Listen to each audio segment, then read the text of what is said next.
Hi! In front of me is Infinix Smart 6 HD, and today I would like to show you how you can use app lock on this device.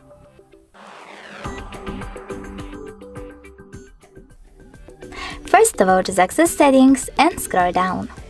Now click on security section over here and tap on app lock. Finally, you need to create your pattern that you wish to use to unlock your apps. Repeat it.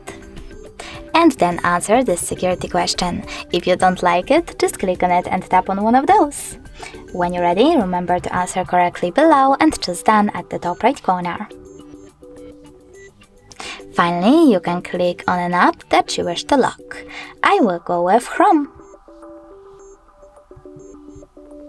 So you actually need to click on this little padlock instead of app over here. So when I do that, I can see that mine is green. Now when I click on home button and try to access Chrome app, as you can see, pattern is now required. Thanks so much for watching. If you enjoyed this video, leave a like, comment and definitely subscribe. Bye!